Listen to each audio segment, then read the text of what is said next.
Singer Pravasthi ప్రస్తుతం ఆమె చేసిన వ్యాఖ్యలు ఇటు ఇండస్ట్రీలో టాక్ ఆఫ్ ద టౌన్ గా మారాయి. మరి ముఖ్యంగా ఇండస్ట్రీకి సంబంధించి అనేక మంది చర్చించుకుంటున్నారు.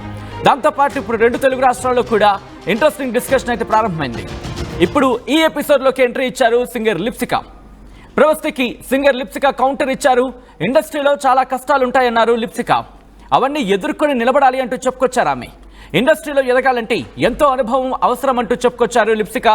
మందలించారని జడ్జీలకు వ్యతిరేకంగా మాట్లాడడం కరెక్ట్ కాదంటున్నారు ఆమె. ఫేవరిజం చూపెట్టడం తప్పు కాదు, ఫేవరిజం టార్గెట్ రెండు ఒకటి కాదంటున్నారు లిప్సికా. ఇండస్ట్రీని ప్రవస్తి తక్కువ చేసి మాట్లాడింది అంటూ చెప్పుకొచ్చారు ఆమె. ఇండస్ట్రీలో ప్రతి ఒక్కరికి కష్టాలుంటాయి. ప్రవస్తి ఇంకా ఎదగాలి, మెచ్యూర్గా ఆలోచించాలి. కీరవాణి మెప్పు పొందేందుకు నేను 5 నుంచి 6 సంవత్సరాలు కష్టపడ్డా అంటూ చెప్పుకొచ్చారు లిప్సికా. ఇండస్ట్రీకి వచ్చిన 6 ఏళ్ల తర్వాత నాకు కీరవాణి దగ్గర అవకాశం దక్కింది అంటూ చెప్పుకొచ్చారు ఆమె. కీరవాణి దగ్గర చాకరీ చేయడం సింగర్స్ అందరికీ ఇష్టమే అంటూ చెప్పుకొచ్చారు. మరి ముఖ్యంగా ప్రవస్తి చేసిన వ్యాఖ్యల నేపథ్యంలో 2 తెలుగు రాష్ట్రాల్లో కూడా పెను దుమారాన్ని రేపాయి. మరి ముఖ్యంగా కీరవాణికి సంబంధించి కావచ్చు, at the same time Chandrabose అలాగే సునీత, ఈ ముగ్గురికి సంబంధించి ఒక రియాలిటీ షోకి సంబంధించి మాట్లాడుకున్న సందర్భంలో అక్కడ తనని చాలా కించపరిచేలా మాట్లాడారు, తన మనోభావాలు దెబ్బతీసేలా మాట్లాడారు అంటూ ఆమె ఇంటర్వ్యూ ఇచ్చిన సందర్భం ఆర్టీవీతో కూడా ఎక్స్క్లూజివ్గా మాట్లాడిన సందర్భంలో చెప్పుకొచ్చారు. నన్ను కొన్ని సందర్భాల్లో చులకన చేశారు, మా అమ్మగారిని కూడా చాలా తక్కువగా చేసి మాట్లాడారు. ఇన్ఫ్యాక్ట్ ఈ అంశాలకు సంబంధించి చెప్పుకొచ్చారు ఆమె. అయితే ఇక్కడ ప్రవస్తికి కౌంటర్ ఇచ్చారు సింగర్ లిప్సికా. ఇన్ఫ్యాక్ట్ సింగరే కాదు, డబ్బింగ్ ఆర్టిస్ట్గా కూడా ప్రస్తుతం ఇండస్ట్రీలో ఉన్నారు ఆమె. ఆర్జేగా కూడా కంటిన్యూ అవుతున్నారు. సో ఈ నేపథ్యంలో ఒక్కసారి లిప్సికా ఏమంటున్నారో చూద్దాం. of experience kavali to understand how industry works, how opportunities work, how things work, how the world works. ఇవన్నీ తెలుసుకోవడానికి చాలా ఎక్స్పీరియన్స్ కావాలి. ఇనీషియల్ స్టేజెస్లో అసలు ఏమీ ఫేస్ చేయకుండా పైకి వచ్చేసిన వాళ్ళు ఎవరున్నారు, ఎంతమంది ఉన్నారు అనేది నాకు తెలియదు. Because every great story that I have heard of every great musician or a singer or anybody has always started with hardships. వాళ్ళు కష్టపడి కింద పడి మీద పడి అంత గో త్రూ అయ్యే పైకి వచ్చిన వాళ్ళు. Nobody is an exception. అందరూ కష్టపడి పైకి వచ్చిన వాళ్ళే. అందరూ they have gone through so many hardships in the beginning of their stages, including the judges that she has mentioned in the video.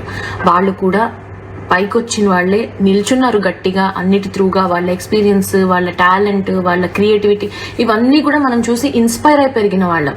Taking out names like that because you had one experience with them in one show, I don't think it is right. I personally feel it is not right because in a way you are disrespecting the industry that you are working in. Also reality show ki vellala vadda anedi it's a personal choice. Inka favoritism విషయానికి వస్తే, నేను నాకెవరైనా call చేసి నాకు ఒక male singer కావాలండి షోకి, మీతో పాటు ఒక యాంకర్ కావాలండి అంటే నేను డెఫినెట్లీ నాకు క్లోజ్ అయ్యి నాకు ఫ్రెండ్స్ ఎవరైనా ఉంటే నేను వాళ్ళని మాత్రమే రిఫర్ చేస్తాను. I will not go for anybody beyond that. మీరే చూసుకోండి అని చెప్తాను. ఎందుకు అంటే as humans we have relevance with those people because మనకు ఒక చిన్న జర్నీ ఉంది అండ్ అందులోంచి ఒక చనువు వస్తుంది. ఈజీగా అవుట్పుట్ చాలా బాగా వస్తుంది when we collaborate with people we know అనే ఒక దీంతో మనం ఫేవరెటిజం చూపిస్తాం తెలియకుండా. That has nothing to do with personal targets. ఒక ఎగ్జాంపుల్ చెప్తాను. 2017-18 ఆ టైంలో నేను కీరవాణి సార్కి ఒక కంపోజింగ్ కోసం వెళ్ళాను. ఫస్ట్ టైం అనమాట వెళ్ళటము. అది ఓవర్వెల్మ్ అయిపోయాను, భయపడ్డానో నాకు తెలియదు, కానీ I have not given my best. I knew I could do better, కానీ నేను నా బెస్ట్ ఇవ్వలేదు. అండ్ సార్కి ఏదైతే అవుట్పుట్ హీ వాజ్ ఎక్స్పెక్టింగ్ ఒక సాంగ్లో, అది నేను ఇవ్వలేకపోయాను. రైట్, అది తను చెప్పుకొచ్చింది. ఫేవరెటిజంకి సంబంధించి అలాగే పర్సనల్ టార్గెట్ ఈ రెండింటికి చాలా వ్యత్యాసం ఉంటుందంటూ చెప్పుకొచ్చింది లిప్సికా. దాంతోపాటు చాలా ఎక్స్పీరియన్స్ ఉండాలి, ఎంతో ఒడిదుడుకులు చూసి, ఇన్ఫ్యాక్ట్ ఎంతో ఒడిదుడుకుని చూసిన వాళ్ళు, చూసి ఈ స్థాయిలో కూర్చున్న వాళ్ళందరం ఎంతవరకు సమంజసం అంటూ కూడా చెప్పుకొచ్చింది లిప్సికా. ఈ నేపథ్యంలో ఎటువంటి చర్చ జరుగుతోంది ఇండస్ట్రీలో, ఇప్పుడు లిప్సికా వర్షన్ ఎలా చూడాలి తెలుసుకునే ప్రయత్నం చేద్దాం. మా ప్రతినిధి రవిచంద్ర అప్డేట్స్ అందించేందుకు సిద్ధంగా ఉన్నారు. రవిచంద్ర, ఇది లిప్సికా వర్షన్ కింద చూడాలా, లేకపోతే ఇండస్ట్రీకి సంబంధించి కీరవాణి దగ్గర పనిచేస్తున్న వాళ్ళు లిప్సికా కూడా ఒకరు, సో ఇది కీరవాణి వర్షన్ గా భావిస్తున్న సందర్భం ఉందా? ఎటువంటి చర్చ జరుగుతోంది? సచిన్, ప్రవస్తి నిన్న ఒక టీవీ షో గురించి చేసిన ఎలిగేషన్స్ ఏవైతే ఉన్నాయో, మ్యూజిక్ ఇండస్ట్రీలో ఒక టాప్ చైర్ లో ఉన్న కీరవాణి గారు, చంద్రబోస్ గారు, సునీత గారు, వీళ్ళ ముగ్గురిపై ఒక ఎలిగేషన్ అయితే చేసింది. వాళ్ళు షో జడ్జెస్ గా ఉంటూ అక్కడ బయాస్డ్ గా ఉన్నారు, కొంతమందికి ఫేవర్ చేయడం కోసం నన్ను ఎలిమినేట్ చేశారు, నన్ను మానసికంగా బాధ పెట్టారు అంటూ కూడా తను చాలా క్లియర్ గా ఒక్కొక్కరు ఏమేం చేశారు, ఎలా మాట్లాడారు అనేది కూడా ఆ అమ్మాయి తన వీడియోలో చెప్పడం జరిగింది, అలాగే లైవ్ లో కూడా చెప్పడం జరిగింది. అయితే ఫస్ట్ టైం ప్రవస్తికి ఆపోజిట్ గా కౌంటర్ గా సింగర్ లిప్సిక ఒక వీడియో పెట్టడం అయితే జరిగింది. ప్రవస్తి ఇంకా మెచ్యూర్డ్ గా ఆలోచించాలి, ఆ అమ్మాయికి ఇంకా అనుభవం రాలేదు, ఇండస్ట్రీలో ఇలాంటి ఆటపోట్లు చాలా ఉంటాయి, వాటన్నిటిని తట్టుకొని పైకి రావాలి, మేమందరం కూడా అలాగే పైకి వచ్చిన వాళ్ళం, అలాగే ఇప్పుడు జడ్జెస్ గా ఉన్న వాళ్ళు కూడా కింది స్థాయి నుంచి వాళ్ళు ఇలాంటి కష్టాలు అన్ని ఎదుర్కొని పైకి వచ్చిన వాళ్లే, అలాంటి వాళ్ళని పట్టుకొని అలా మాట్లాడటం కరెక్ట్ కాదు అంటూ లిప్సిక కౌంటర్ ఇవ్వడం అయితే జరిగింది. ఇక్కడ ఫేవరిజం చూపెట్టడం తప్పు కాదు అని లిప్సిక కోట్ చేసింది. అది మాత్రం కొంత అబ్జెక్షనబుల్ గా ఉందని చెప్పుకోవాలి. ఫేవరిజం అంటే ఇలాంటి షోస్ లో జడ్జెస్ గా ఉన్న వాళ్ళు ఎవరికన్నా ఫేవరిజం చూపెట్టడం అనేది అది కరెక్ట్ కాదనేది వాస్తవం. వేరే వేరే విషయాల్లో ఎవరికైనా ఫేవర్ చేయొచ్చు, ఫ్రెండ్స్ కి చేయొచ్చు, రిలేటివ్స్ కి చేయొచ్చు, టాలెంట్ ఉన్న వాళ్ళకి ఫేవరిజం చేయొచ్చు. బట్ ఇలాంటి రియాలిటీ షోస్ లో కాంపిటీషన్ లో ఒకరికి ఫేవరిజం చేయటం కోసం మరొకరిని ఇబ్బంది పెట్టడం అనేది కరెక్ట్ కాదు అనేది కూడా చాలా మంది మాట్లాడుతున్నారు. అలాగే కీరవాణి దగ్గర చాలా మంది అప్కమింగ్ సింగర్స్ అందరూ కూడా కోరస్ పాడటానికి, అలాగే ట్రాక్స్ పాడటానికి చాలా మంది వెళ్తుంటారు. ఆయన దగ్గర అలాగే అంత పెద్ద సంగీత దర్శకుల దగ్గర ట్రాక్స్ పాడిన ఆయన దగ్గర దగ్గర రవిచంద్ర, మీ ఆడియో కట్ అవుతోంది, మళ్ళీ మీ కనెక్ట్ అయ్యే ప్రయత్నం చేస్తాను. ఇదే అంశానికి సంబంధించి లిప్సిక రియాక్ట్ అయింది. లిప్సిక చాలా ఎక్కువసేపు మాట్లాడారు, చాలా లెంతీగానే ఈ కాన్వర్సేషన్, ఇన్ఫాక్ట్ చాలా లెంతీగానే ఆమె రియాక్ట్ అయ్యారు. ఒకసారి లిప్సిక ఏమంటున్నారో చూద్దాం, ఆ తర్వాత మళ్ళీ మా ప్రతినిధి రవిచంద్ర దగ్గరికి వెళ్ళే ప్రయత్నం చేద్దాం. లిప్సిక ఏమంటారో చూద్దాం. మాత్రమే 5-6 years వరకు మళ్ళీ నన్ను పిలవలేదు. నేను కూడా డిసప్పాయింట్ అయ్యాను, చాలా డిసప్పాయింట్ అయ్యాను. ఎందుకు అసలు ఒక 2-3 ఛాన్సెస్ ఇవ్వచ్చు కదా నాకు అని నేను కూడా చాలా డిసప్పాయింట్ అయ్యాను. But I didn't give up. ఈ 5-6 years I have genuinely worked, అంటే సార్ దగ్గర కాదు, బయట genuinely worked, improved my talent, learn so many things, learn about how industry work, ఎలాంటి మైండ్ సెట్ ఉంటుంది మ్యూజిషియన్స్ కి, ఇవన్నీ కూడా నేను దగ్గరుండి డే బై డే నేర్చుకుని వచ్చాను. 5-6 years లో కూడా I have created my own opportunities. డబ్బింగ్కి వెళ్ళేదాన్ని, సింగింగ్ చేసేదాన్ని, ట్రాక్స్ పాడేదాన్ని, కోరస్ పాడేదాన్ని, ఆర్జింగ్ చేసుకునేదాన్ని. All the opportunities I have created for myself. 5-6 years తర్వాత without any external influence, I got a call from Kirwani sir saying that he wants to work on a song. నేను వెళ్ళాను. This time I did much better. Sir ఏదైతే output అనుకున్నారో that I could deliver. As simple as that. నాకు అర్థమైంది నా experience లో ఏంటి అంటే, తెలియకుండా వి ఓవర్సీ థింగ్స్. అంటే అమ్మో అని ఒక పెద్ద ఇది ఇచ్చేసుకుంటాం థింగ్స్ కి, బట్ అక్కడ అంత ఉండదు. Especially at times like this we should calm down and look at the bigger picture here, because it is never about people, it is about art, it is about music, it is about output. ఇవి పెద్ద విషయాలు మనకంటే కూడా. So దాన్ని అలా చూసినప్పుడే as artists I think we will enjoy this journey. ఇప్పుడు అనిపించింది 5-6 years తర్వాత నన్ను ఎందుకు పిలిచారు out of the blue moon అంటే, బికాస్ నా సైడ్ నుంచి, నా పర్స్పెక్టివ్ నుంచి ఆలోచిస్తే, because I didn't give up. And also నా వర్క్ ఏదైతే చేశానో అది ప్యూరెస్ట్ ఇంటెన్షన్స్తో చేశాను. I have never expected anything out of anybody's association. Sure, every singer goes through something or the other. And also overall గా మన చుట్టూ సింగర్ పక్కన పెట్టండి, మ్యూజిషియన్ పక్కన పెట్టండి, ఓవరాల్ గా మన చుట్టూ ఇంతమంది ఉన్నారు కదా, ఇంతమందిలో ఎంతమంది హ్యాపీగా ఉన్నారు, ఎంతమంది స్ట్రెస్ గో త్రూ అవుతున్నారు. If the problem lies only in music industry, only in singers, only with reality shows, ఇంతమంది ఎందుకు డిసప్పాయింటెడ్ గా ఉన్నారు చుట్టూ? Because it is happening. Right, అది లిప్సిగా చెబుతోంది. నాకు కూడా ఆపర్చునిటీస్ రావడానికి దాదాపుగా 5 నుంచి 6 ఏళ్ళు పట్టింది. అదే కీరవాణికి పనిచేయడానికి, అదే కీరవాణి దగ్గరికి వెళ్ళడానికి, ఆయన దగ్గర ఆపర్చునిటీ రావడానికి 5 నుంచి 6 ఏళ్ళు పట్టిందంటూ చెప్పుకొచ్చిన సందర్భం. మా ప్రతినిధి రవిచంద్ర అప్డేట్స్ అందించేందుకు లైవ్లో కంటిన్యూ అవుతున్నారు.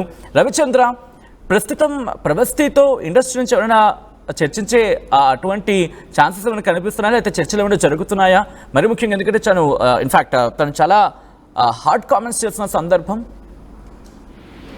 సచిన్, నిన్న ప్రవస్తి చేసిన కామెంట్స్ అయితే వైరల్ అయినాయి. ఇండస్ట్రీలో అందరూ కూడా కొంత ఆశ్చర్యపోయారు ఇలాంటి కామెంట్స్ రావటం పట్ల. ఎందుకంటే అక్కడ ఉన్న జడ్జెస్ ఎవరైతే ఉన్నారో ఆల్మోస్ట్ నేషన్ వైడ్ గా ఒక పాపులారిటీ ఉన్న కీరవాణి, చంద్రబోస్, అలాగే సునీత, వాళ్ళపై ఇలాంటి ఎలిగేషన్స్ రావటం అనేది కొంత షాక్ గురయ్యారని చెప్పుకోవాలి. కాకపోతే అలిగేషన్ చేసిన ప్రవస్తి కూడా ఆల్రెడీ ఒక సూపర్ సింగర్ కాంపిటీషన్ లో విన్నర్. సో ఎవరో ఒక బడ్డింగ్ సింగరో, కొత్తగా వచ్చిన అమ్మాయో, లేదా ఈ రియాలిటీ షోలో, ఈ సింగింగ్ షోలో ఫస్ట్ టైం పార్టిసిపేట్ చేస్తూ ఎలిమినేట్ అయ్యి బాధను తట్టుకోలేక వాళ్ళ మీద రివర్స్ గా మాట్లాడింది అనుకోవటానికి కూడా అక్కడ ఆస్కారం లేదు. ఎందుకంటే ఆల్రెడీ తన టాలెంట్ ని ప్రూవ్ చేసుకుంది, తను ఆల్రెడీ కాంపిటీషన్ లో గెలిచింది, సూపర్ సింగర్ అవార్డు కూడా పొందింది. కాబట్టి తను కామెంట్స్ కి తను చేసిన ఎలిగేషన్స్ ఏవైతే ఉన్నాయో వాటికి కొంత వెయిటేజ్ ఉంది, అది నిజం అయి ఉండొచ్చు అనేది కూడా నమ్మటానికి చాలా ఆస్కారం ఉందని కూడా అంటున్నారు. కాకపోతే ఇప్పుడు ప్రవస్తి తోటి ప్రొడక్షన్ హౌస్ కానీ, ఈ సింగింగ్ కాంపిటీషన్ ఈవెంట్ ఎవరైతే ఆర్గనైజ్ చేస్తున్నారో వాళ్ళు కానీ, ఇండస్ట్రీ నుంచి కానీ ఎవరు కూడా ప్రస్తుతానికి తనతోటి కాంటాక్ట్ అయ్యి దీనిపై వివరణ తీసుకునే పరిస్థితి అయితే లేదు, అవసరం కూడా లేదనే భావిస్తున్నారని చెప్పాలి. ఎందుకంటే తన అభిప్రాయాన్ని తను చెప్పింది, తనకేం కావాలనుకుంటుంది, తను అసలు ఇండస్ట్రీలో ఉండను అని కూడా చెప్పింది, ఈ సింగింగ్ ఫీల్డ్ నే నేను వదిలేయాలనుకుంటున్నాను అని కూడా ప్రవస్తి చెప్పిన నేపథ్యంలో దీనిపై ఇండస్ట్రీ నుంచి అయితే ఎవరు కూడా రియాక్ట్ అయ్యే పరిస్థితి లేదు. ఒకటి రవిచంద్ర, అంటే మీరు అన్నది ఒకవేళ ఆ ఇంపాక్ట్ కనుక ఉంటే నెక్స్ట్ ఎరా ఆఫ్ సింగర్స్ రావడానికి కూడా ఆలోచిస్తారు కదా, కాంపిటీషన్కి వెళ్ళడానికి కూడా ఆలోచిస్తారు కదా. ఎందుకంటే ఒక ప్రూవ్డ్ సింగర్, అంటే ఒక రియాలిటీ షోలో ఒక ప్రూవ్డ్ సింగర్ ఇంకొక రియాలిటీ షోకి వెళ్ళిన సందర్భంలో తనకు ఒక చేదు అనుభవం ఎదురైందని చెప్పిన సందర్భంలో ఆ ఇంపాక్ట్ చూపించే అవకాశం ఉంటుంది. కాబట్టి ఇండస్ట్రీకి సంబంధించిన దిగ్గజాలు ఎవరైనా ముందుకొచ్చే ప్రయత్నం జరుగుతోంది. ఎందుకంటే ఇది ఇంపాక్ట్ చూపిస్తే బహుశా ఇప్పుడు ఆ ఇంపాక్ట్ ఉండకపోవచ్చు, ఒక దశాబ్దం తర్వాత లేకపోతే ఇప్పటి నుంచి ప్రారంభించి ఆ ఇండస్ట్రీ క్షీణించే అవకాశం ఉంటుంది కదా. ఈ కోణంలో ఏమైనా ఆలోచిస్తోందా ఇండస్ట్రీ? సచిన్, ఇది ఇంపాక్ట్ అనేది కొంతవరకు ఉంటుందని చెప్పొచ్చు, ఇంపాక్ట్ ఉండదు అనడానికి ఆస్కారం లేదు. కాకపోతే ఈ ఇంపాక్ట్ వలన మిగిలిన షోస్ ఏవైతే ఉన్నాయో, ఎంటర్టైన్మెంట్ షోస్ కావచ్చు, ఈ సింగింగ్ కాంపిటీషన్స్ కావచ్చు, వేరే ఛానల్స్ లో జరిగే వాటిపై ప్రభావం చూపుతుందా అంటే కొద్ది మేరకు ఉండే ఆస్కారం ఉంది. కాకపోతే ఇలా ధైర్యంగా ముందుకు వచ్చి అలిగేషన్ చేసేవాళ్ళు లేదా ప్రవస్తికి సపోర్ట్ గా మాట్లాడే వాళ్ళు బహుశా సింగింగ్ ఇండస్ట్రీ నుంచి ఎవరు ఉండరనే చెప్పాలి. ఎందుకంటే ప్రవస్తి కూడా చెప్పింది, నేను అలిగేషన్ చేశాను కాబట్టి, పెద్దవాళ్ళని టార్గెట్ చేసి మాట్లాడాను కాబట్టి ఖచ్చితంగా నాకు ఇంకా అవకాశాలు ఉండవు, నేను ఈ సింగింగ్ ఫీల్డ్ ని వదిలి వెళ్లాలని డిసైడ్ అయ్యాను కాబట్టి ఇందులో జరుగుతున్న లోటుపాట్లని అందరికీ తెలియజేయాలని నేను చెప్తున్నాను, ఇక్కడ జరుగుతున్నది ఇది అని ఆ అమ్మాయి ధైర్యంగా చెప్పి సింగింగ్ ఫీల్డ్ ని వదిలేయడానికి డిసైడ్ అయింది కాబట్టి బయటకు వచ్చి అవుట్ స్పోక్ అయింది. సో అలా అవుట్ స్పోక్ అయ్యి ఇండస్ట్రీని వదలాలనుకునే వాళ్ళు బహుశా ఒకరిద్దరు ఉంటారేమో. అలాంటి వాళ్ళు ఇండస్ట్రీలో కొనసాగాలనుకునే, మ్యూజిక్ ఇండస్ట్రీలో కొనసాగాలనుకునే సింగర్స్ కావచ్చు, ఎవరు కూడా బహుశా ప్రవస్తిని సపోర్ట్ చేస్తూ మాట్లాడే ఆస్కారం లేదు. బయటకు వచ్చి వాళ్ళకి ఎదురైన అనుభవాలని మీడియాకి కానీ ఎవరికి పంచుకునే అవకాశం అయితే లేదు. సచిన్, రైట్ రవిచంద్ర, మొత్తంగా అయితే మాత్రం ఈ అంశానికి సంబంధించి ప్రవస్తి చేసిన హాట్ కామెంట్స్ నేపథ్యంలో ఇప్పుడు ఇండస్ట్రీలో పెద్ద ఎత్తున చర్చ జరుగుతోంది. మరి ముఖ్యంగా నెక్స్ట్ సింగింగ్ కాంపిటీషన్స్కి వచ్చే అవకాశం ఉంటుందా? ఒకవేళ వస్తే ఆ నమ్మకం ఉంటుందా? ఎందుకంటే తను చాలా ఇంట్రెస్టింగ్ కామెంట్స్ చేయడం జరిగింది, దాంతోపాటు తన సంచలనమైన కామెంట్స్ చేయడం జరిగింది.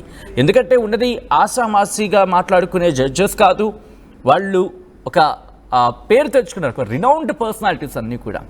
దాంతోపాటు ఇంటర్నేషనల్గా కూడా గుర్తింపు పొందిన వ్యక్తులు వాళ్ళిద్దరూ కూడా. మరి ముఖ్యంగా కీరవాణి కావచ్చు, లేకపోతే చంద్రబోస్ కావచ్చు. ఇప్పుడు వీళ్ళిద్దరికీ సంబంధించి తన కామెంట్స్ చేస్తుంది. దాంతోపాటు సునీత విషయంలో కూడా ఇప్పుడు ఇండస్ట్రీలో ప్రస్తుతం ఇదే చర్చ జరుగుతోంది. దాంతోపాటు సింగర్స్ విషయంలో కూడా చర్చ జరుగుతోంది. ఇప్పుడు నెక్స్ట్ సింగర్స్ వచ్చే అవకాశం ఉంటుందా? కాంపిటీషన్స్కి వాళ్ళు వెళ్ళగలరా?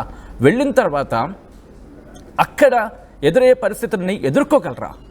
ఇది ఒక క్వశ్చన్ మార్క్ రైజ్ అవుతోంది. ఒకవేళ వస్తే అక్కడ ఎటువంటి కాన్ఫిడెన్స్ ఇవ్వగలరు? మరీ ముఖ్యంగా అక్కడ చిన్న చిన్న పిల్లలు కూడా వెళ్తున్న సందర్భం, వాళ్ళు కూడా ఏడ్ చేస్తూ ఉంటారు. సో ఎటువంటి నమ్మకం ఇస్తారు? ఎటువంటి నమ్మకం వాళ్ళు, ఇండస్ట్రీ ఎటువంటి నమ్మకం ఇస్తుంది? ఎందుకంటే ఎన్ని సింగింగ్ ప్లాట్ఫామ్స్ అయినా వాళ్ళ కోర్ కాన్సెప్ట్ ఏంటి? పెద్ద తెర మీదకి పాడడం, లేకపోతే పెద్ద తెర మీద ఒక హీరోకో, ఒక హీరోయిన్కో, ఒక మంచి మూవీకో, ఒక మంచి ఆల్బమ్కో పాట పాడడం వాళ్ళ టార్గెట్. ఆ లక్ష్యంతో వెళుతూ ఉంటారు మ్యాక్సిమంగా. సో ఇటువంటి సినారియోలో దాంట్లో చిన్న చిన్న పిల్లలు ఉంటూ ఉంటారు. మరి వాళ్ళ తల్లిదండ్రులు ఏ నమ్మకం ఇస్తాం? ఎందుకంటే ఈ క్వశ్చన్కి సమాధానం ఇండస్ట్రీ తప్పకుండా చెప్పాల్సిందే. ఎక్కడ ఇష్యూ జరిగింది? అది ప్రభస్తి తప్ప, లేకపోతే అక్కడ ఆ షోకి సంబంధించిన నిర్వాహకులదా ఇనిషియేషన్ తీసుకోవాల్సిన అవసరం కనిపిస్తోంది. ఎందుకంటే మనం మాట్లాడుకునే అంశాలే. సో ఈ నేపథ్యంలో ఒక్కసారి ఇదే అంశానికి సంబంధించి లిప్సికా కూడా రియాక్ట్ అయ్యారు. ఆ రియాక్షన్స్ చూసే ప్రయత్నం చేద్దాం. ఎందుకంటే చాలా లెంతీగా మాట్లాడుకుంటొచ్చారు ఆమె. ఇంకా ఆమె ఏమన్నారు చూద్దాం. ఈ మెంటల్ హెల్త్ అవేర్నెస్ లేకపోవటం అనే ఒక కాన్సెప్ట్ ఏదైతే ఉందో, ఇట్ ఈస్ హ్యాపెనింగ్ ఎవ్రీవేర్. అందుకే when you are aware of what you are going through, what you want in life, what you want to prioritise in your life, ఇవన్నీ తెలిసినప్పుడు I don't think you have the need to say something else to somebody else. To be honest, అందరు singers survival mode లోనే ఉన్నాం. ఎందుకంటే thousands of singers ఉన్నారు. ఇప్పుడు అందరూ బాగా పాడేవాళ్లే. థౌజండ్స్ ఆఫ్ సింగర్స్ ఉన్నారు, కానీ సంవత్సరానికి ఒక్కొక్క మ్యూజిక్ డైరెక్టర్ మహా అంటే 9 to 10 మూవీస్ చేస్తారు. ఆ 9 to 10 మూవీస్ లో 1000 మెంబర్స్ ని ఎలా అకామిడేట్ చేస్తారు? So it is always good to have a reality check about what is happening outside also. We are so obsessed with ourselves that we only think about why am I going through this, why am I being given this అని ఆలోచించినంత వరకు మనకు answers రావు. అందరినీ ఇందులోకి లాగేసి వాళ్ళ personal lifes తీసి వాళ్ళ personal lifes మీద థంబ్నెయిల్స్ వీడియోలు పెట్టి I don't think this is fair at all. So మీరు కూడా as audience, I think it is your responsibility also to pick your content. Understand that there are always two sides to the story and not just one. In the name of being bold, dragging names and just randomly saying things about them anedi not correct. If you have two people in the conversation, that is okay, you can talk, meer maatladochu vallu maatladochu. But when you are giving a one sided explanation on Instagram or social media, I think it is unfair to just randomly drag people and their names, especially when they are such legends and they have done so much work in the industry. Vaalla paatalu lekunda it is definitely incomplete. The industry is definitely incomplete. I think even my dear sister Pravasti will grow in life only when she tries to understand how this world works. And in my personal experience with MM Keeravani garu, I think he is an amazing man. He is very very humble and andarni okelaga chustaru, equal ga chustaru, respect is. ఇంట్రెస్టింగ్గా తను ఒక 2-3 comments చేసింది. నేను వాటిని highlight చేసే ప్రయత్నం చేస్తాను. Mental health awareness అంటూ కూడా చెప్పుకొచ్చింది. ఎవరికి కావాలి మెంటల్ హెల్త్ అవేర్నెస్? ప్రోగ్రామ్ నిర్వహిస్తున్న సందర్భంలో అక్కడ ఆ కంటెస్టెంట్కి సంబంధించిన క్రమంలో వాళ్ళ మెంటల్ హెల్త్ ఎలా ఉందో చెక్ చేయాల్సిన అవసరం లేదా? దాంతోపాటు అక్కడికి వచ్చిన జడ్జెస్కి సంబంధించి కమెంట్స్ చేసే సందర్భంలో వాళ్ళ మీద ఎటువంటి ఇంపాక్ట్ చూపిస్తుంది? ఆ ఇంపాక్ట్ వాళ్ళ భవిష్యత్తు మీద ఎలా ఉంటుంది? చిన్న చిన్న పిల్లల నుంచి దాదాపుగా కొంచెం పెద్దవాళ్ళ వరకు కూడా సింగింగ్ కాంపిటీషన్లో మనకు కనిపిస్తున్నారు కదా. ఒక కమెంట్ చేసినప్పుడు వాళ్ళ మీద ఎటువంటి ఇంపాక్ట్ ఉంటుంది? అఫ్ కోర్స్ నెగిటివ్ కమెంట్స్ వాళ్ళకి చెప్పాలి, ఇన్ ద సెన్స్ వాళ్ళలో ఉన్న లోపాలనే చెప్పాలి, కానీ వాళ్ళని ఎంకరేజింగ్గా చెప్పాలి. ఆ కన్విన్స్ చేసే సందర్భంలో వాళ్ళ మెంటల్ హెల్త్ మీద ఏ మేరకు ప్రభావం చూపిస్తోంది? దీనికి సంబంధించి అక్కడ యాజమాన్యాలు ఎటువంటి జాగ్రత్తలు తీసుకుంటున్నాయి? ఎందుకంటే ఒకప్పుడులా ఉందా షోస్ అంటే కాదు, చాలా కొత్త పుంతలు తొక్కుతోంది. కొత్తదనం కోసం వెతుకుతున్న పరిస్థితి. ఎందుకు ఒకప్పుడు మైక్ పట్టుకొని అక్కడే ఒక చిన్న సెంటర్ స్టేజ్లో నించొని మైక్ పట్టుకొని పాడి అందంగా పాడితే సరిపోయేది కాదు. ఇప్పుడు హావభావాలు, దాంతోపాటు దానికి తోడు డాన్సులు, దాంతోపాటు ఇంకా చాలా ఎలిమెంట్స్ యాడ్ అవుతున్నాయి. ఇవన్నీ ఒక కంటెస్టెంట్ మెంటల్ హెల్త్ మీద ఇంపాక్ట్ చూపించవా? బహుశా కాసేపు ప్రవస్తికి సంబంధించి తను తప్పు అనుకుందామే, ఒకవేళ తను తప్పు అని అనుకునే సందర్భం ఒకడు అనుకుంటే కనుక అసలు ఎందుకు అవకాశం వచ్చింది? దాంతో మాట్లాడే ప్రయత్నం జరుగుంటే, మెంటల్ హెల్త్కి సంబంధించి ఒక్కొక్క కంటెస్టెంట్స్కి మాట్లాడే ప్రయత్నం చేస్తుంటే ఆ రోజే పల్స్ తెలిసేదిగా. ఆ కంటెస్టెంట్ ఎలా ఉన్నారు, ఎటువంటి ఇంపాక్ట్ ఉంది, వారిని ఎలా హ్యాండిల్ చేయాలి, నిజంగా వాళ్ళు స్ట్రెస్ ఫీల్ అవుతున్నారా, లేకపోతే నిజంగా వాళ్ళకి అటువంటి ఫీలింగ్ ఉందా, లేకపోతే వాళ్ళ ఊహాజనితమా, ఇవన్నీ ఆలోచించాల్సిన అవసరం ఉంది కదా. సో దాంతోపాటు తను ఇంకొక క్వశ్చన్స్ రైజ్ చేయండి. అందరూ సర్వైవల్ మోడ్లో ఉన్నారు. ఇది ఇంట్రెస్టింగ్. ఇది ప్రతి ఒక్క సింగర్ కూడా గుర్తుపెట్టుకోవాలి. కాంపిటీషన్కి వెళ్తున్న సందర్భంలో మీరు మీ అటెంప్ట్ ఇచ్చే ప్రయత్నం మాత్రమే చేయాలి. ఆ తర్వాత రిజల్ట్స్ లీవ్ ఇట్. అనే కాన్సెప్ట్లో ఉంటే బెటర్. ఎందుకంటే తను ఏమంటుంది, అందరూ సర్వైవల్ మోడ్లో ఉన్నారు. నిజం, ఎందుకంటే రోజుకి ఎన్ని రియాలిటీ షోస్ వస్తున్నాయి, తెలుగులో కావచ్చు లేకపోతే నేషనల్గా కావచ్చు. ఈ నేపథ్యంలో అవకాశాలకు సంబంధించిన ఏమంటుంది, ఒక 1000 మందికి సంబంధించి మాట్లాడుకుంటే 1000 మంది సింగర్స్ ఉంటే ఏడాదికి ఒక డైరెక్టర్ మహా అయితే 9 సినిమాలు చేయగలుగుతున్నారు. 9లో ఒక 6 పాటలు అనుకుందాం, అంటే ఎన్ని 9కి ఒక సినిమాలో 6 పాటలు అంటే దాదాపు 54, పోనీ 60 అనుకుందాం. ఈ 60 సింగర్స్కి వస్తుందా అంటే ఈ 1000 మందికి వస్తుందా? కష్టం కదా. సో ఇవి కూడా గుర్తుపెట్టుకోవాల్సిన అవసరం కనిపిస్తోంది. ఇక ఆడియన్స్కి సంబంధించి తను అంటుంది, pick your content, what content you need. ఇది చాలా ఇంట్రెస్టింగ్. యాజ్ ఎ వ్యూవర్గా మీరు రియాక్ట్ అవ్వాల్సిన సందర్భం, సమయం ఆసనమైంది. మీరు పాటను ఆస్వాదించారు కాదు, ఇప్పుడు మీరు పాట పాడుతున్న ఆ గాత్రాన్ని ప్రేమిస్తున్న గాయకులకు సంబంధించి వాళ్ళకి గాయం కాకుండా కాపాడాల్సిన బాధ్యత కూడా మీది. బహుశా ఇలా కాదు, ఇలా చూపించలేం, మీది కూడా కాదు, మనది. ఎందుకంటే వాళ్ళు ఏదో పాటలు పాడేస్తున్నాను, ఎంజాయ్ చేస్తున్నాను కదా, వాళ్ళ మెంటల్ హెల్త్ కూడా కాంపిటీషన్ ఎలా ఉంటుంది, ఇది కూడా పరిగణించాల్సిన అవసరం. దాంతోపాటు ఇంకొక అంశం, ఇంటెన్షనల్గా జరిగిందా అన్ఇంటెన్షనల్గా జరిగిందా అనే దాని మీద జడ్జెస్గా ప్రస్తుతం ఆరోపణలు ఎదుర్కొంటున్నారు కాబట్టి సమాధానం చెప్పాల్సిన బాధ్యత ఉందా అంటే దాదాపు అవుననే మాట వినిపిస్తోంది.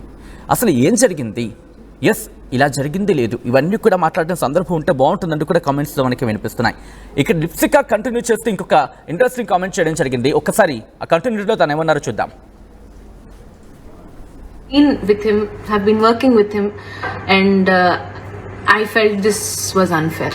Just unfair to drag him and చాకరీ చేస్తారు అని అన్నారు. అది వాళ్ళు అలా చెప్పారో లేదో నాకు తెలియదు, చెప్పుండరు అనుకుంటున్నాను. ఒకవేళ చెప్పుంటే కూడా I think that is the most favourite చాకరీ for any singer or every singer. Because వాళ్ళ దగ్గర, కిరవాణి గారు లాంటి వాళ్ళ దగ్గర నేర్చుకోవటానికి ఇంత ఉంటుంది. అండ్ ఎలాంటి చాకరీ ఉంటుంది, నోటేషన్స్ ఇస్తే స్వరాలు రాసుకోవటం, చాలా కష్టపడి నేర్చుకోవటం, స్టూడియోకి వెళ్ళి పాడటం, ఒకసారి బాగాలేదంటే మళ్ళీ అవుట్పుట్ బాగా వచ్చే వరకు పాడటం, ఇదంతా చాకరీయే కదా మరి. సో ఈ చాకరీ చేయడానికి ఏ సింగర్కి ఇష్టం ఉండదు, అందరికీ ఇష్టం ఉంటుంది. Because when you have an opportunity to learn so much from an amazing legend that is easily accessible to you. అసలు people forget the fact that he is easily accessible to you. అలాంటి person దగ్గర చాకరీ చేయడానికి నామోషి ఏంటి నాకు తెలియదు. If it is this kind of చాకరీ that I'm talking about. I think I've spoken enough. Thank you guys. Thank you so much. Right, అది లిప్స్గా ఒకటే చెప్తోంది చాకరీ విషయంలో. అంటే చాకరీ అనే అంశాన్ని తను ప్రస్తావించింది ప్రవస్తి. సో ఆ అంశానికి సంబంధించి చెప్పుకొచ్చింది. సో కంక్లూజన్లో ఒక మాట మీరు చెప్పే ప్రయత్నం చేయండి. లిప్సికా మాటల్లో ఎంతవరకు ఏకీభవించడం జరుగుతోంది, అట్ ద సేమ్ టైం ప్రవస్తికి సంబంధించి అఫ్కోర్స్ ఆ ఎపిసోడ్ని మీరు చూశారు, తను చేసిన కామెంట్స్ని మీరు చూశారు. ఇటు కీరవాణి కావచ్చు, లేకపోతే చంద్రబోస్ కావచ్చు, సునీత కావచ్చు, ముగ్గురికి సంబంధించి ముగ్గురిని ఉద్దేశిస్తూ ఆ సింగింగ్ రియాలిటీ షోని ఉద్దేశిస్తూ చెప్పుకొచ్చారు. ఆమె ఒకప్పుడు బాగుండేది, ఓ దిగ్గజ వ్యక్తి బాలసుబ్రహ్మణ్యం జడ్జిగా ఉన్నప్పుడు బాగుండేది, ఆ తర్వాత మారిపోయిందంటూ తను చెప్పుకొచ్చిన సందర్భం. సో ఇక్కడ ప్రధానంగా వినిపిస్తున్న మాట, అక్కడ కంటెస్టెంట్కి సంబంధించి వాళ్ళ మెంటల్ హెల్త్ మీద ఎవరు బాధ్యత తీసుకుంటారు, ఇది సీరియస్ క్వశ్చన్ రైజ్ చేయడం జరుగుతోంది ఇక్కడ ఈ ప్లాట్ఫామ్ నుంచి. వీటికి సమాధానం ఏం చెప్తారు ఇండస్ట్రీ, దీనికి సంబంధించి ఏం సమాధానం చెప్తుంది? ఎందుకంటే ఈ సమస్య ఇక్కడ మొదలైంది అంటే కనుక ఆశ్చర్యమేం కాదు, కానీ సమాధానం చెప్పాల్సిన బాధ్యత మాత్రం ఇండస్ట్రీ ముందు కనిపిస్తోందా అంటే అవునైన మాట వినిపిస్తోంది. మీకేమనిపిస్తోంది కామెంట్ చేసే ప్రయత్నం చేయండి.